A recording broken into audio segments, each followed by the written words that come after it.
understand people lived and built and dreamed centuries before us.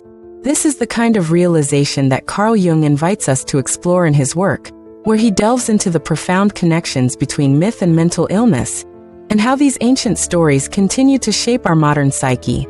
Imagine, for a moment, that myths are not just old stories told by our ancestors, but are instead the living, breathing undercurrents of our psyche. Jung proposes that these myths are not just relics of the past, but are active forces that influence our thoughts, behaviors, and even our mental health. But how can this be? How can stories of gods and heroes, of epic battles and divine interventions, have any bearing on the intricacies of the human mind today? Jung argues that myths are a manifestation of the collective unconscious, a concept he famously introduced to the world. This collective unconscious is like a vast ocean of shared human experiences and memories, transcending individual consciousness and connecting us all to a common heritage.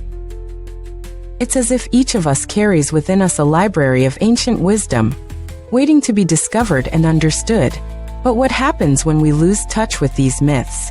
Jung suggests that living without myth is akin to being uprooted, disconnected from the past, from our ancestors, and even from the society we live in. This disconnection can lead to a life of isolation, where one is adrift in a sea of subjective experiences, believing them to be the ultimate truth. It's like trying to navigate the world with a map that only shows your current location, ignoring the roads that led you there and the paths that lie ahead.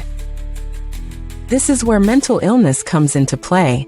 Jung observed that many psychological disturbances, such as schizophrenia, often involve a breakdown in this connection to the collective unconscious. Patients might experience a flood of unconscious material, overwhelming their conscious mind and leading to a fragmentation of the self. It's as if the myths that should guide and ground us become distorted, turning from guiding stars into chaotic storms. Take, for example, the case of Miss Miller, an American woman whose fantasies Jung analyzed in his book. Her experiences were not just random flights of fancy, but were deeply rooted in mythological themes. Jung's analysis revealed that her fantasies were expressions of the collective unconscious, filled with symbols and archetypes that have appeared in myths across cultures and ages. By understanding these symbols, Jung was able to provide insights into her mental state that went beyond the surface-level symptoms. This approach is not just about interpreting dreams or fantasies, but about recognizing the profound impact that these mythological structures have on our psyche. Jung believed that by reconnecting with these myths, by understanding the symbols and stories that shape our unconscious, we can achieve a greater sense of wholeness and integration. It's like finding a compass that points not just to the north, but to the very center of our being. But how do we reconnect with these myths in a world that often dismisses them as mere fiction? Jung suggests that we must first acknowledge their presence and influence in our lives. We must be willing to look beyond the surface and explore the depths of our unconscious, where these myths reside. This requires a willingness to confront the unknown, to embrace the mystery and complexity of the human psyche.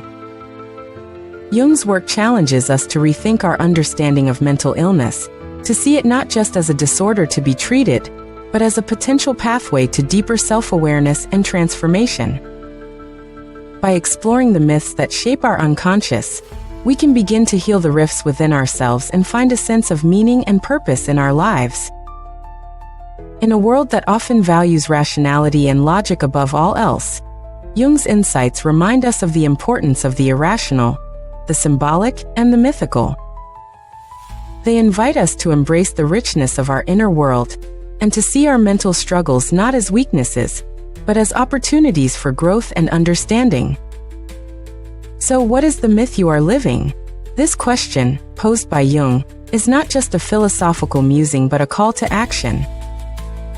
It invites us to explore the stories that shape our lives, to uncover the hidden narratives that influence our thoughts and behaviors. By doing so, we can begin to live more authentically, more in tune with the deeper currents of our psyche. As we navigate the complexities of modern life, let us not forget the myths that have guided humanity for millennia. Let us embrace the wisdom of the collective unconscious and allow it to illuminate our path. For in the end, it is these ancient stories that hold the key to unlocking the mysteries of the mind and finding our place in the world. And so, the journey of rediscovering myth becomes a vital expedition into the heart of our own existence. We stand at the crossroads of science and spirituality, of ancient wisdom and modern understanding. Here, Jung's insights challenge us to transcend the boundaries that often confine our thinking, and to embrace a more holistic view of the human condition. But how, you might wonder, do we embark on such a journey? The path is not always clear, for it requires courage and a willingness to delve into the shadowy realms of our unconscious, where fears and desires intermingle. Yet, in this exploration lies the potential for profound transformation. One practical way to begin is through active imagination, a technique Jung developed to engage directly with the contents of the unconscious. In this process, we allow images, symbols, and narratives to surface without censorship, surrendering to the flow of the psyche. By interacting with these elements as if they are living entities, we can uncover hidden truths and integrate them into our conscious awareness. Another approach is through the study of dreams, which Jung considered the royal road to the unconscious. Dream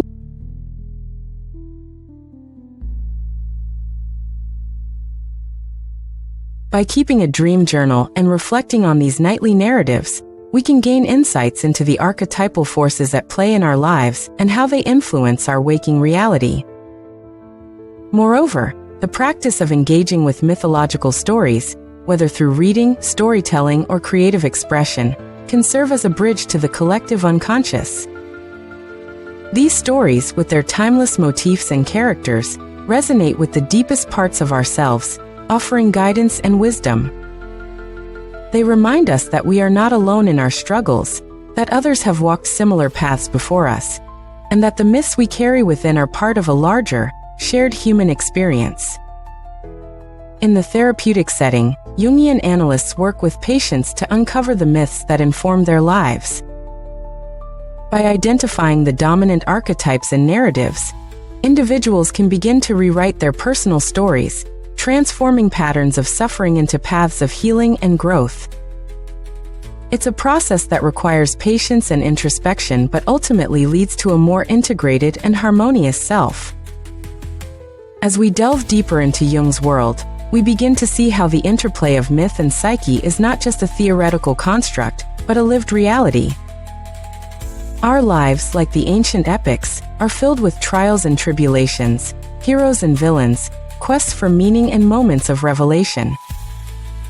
By recognizing and embracing the mythic dimensions of our existence, we open ourselves to a richer, more meaningful life.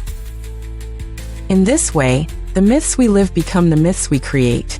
We become the storytellers of our own journey, weaving together the threads of past, present, and future into a tapestry that reflects our true essence. And as we do so, we contribute to the ever-evolving story of humanity, one that is as ancient as the stars and as new as each breath we take. Thus, the exploration of myth and psyche is not merely an academic pursuit, but a profound inquiry into the nature of what it means to be human. It is an invitation to step beyond the confines of everyday life and enter a realm of infinite possibilities, where the boundaries between self and other, known and unknown, dissolve into a greater unity. In the end, Jung's vision offers us a path of reconciliation, where the fragmented aspects of our being can come together in a dance of wholeness. It is a journey toward individuation, the realization of our unique potential, and the fulfillment of our deepest longings. And it is a journey that, once begun, continues to unfold, revealing new layers of insight and understanding with each step we take.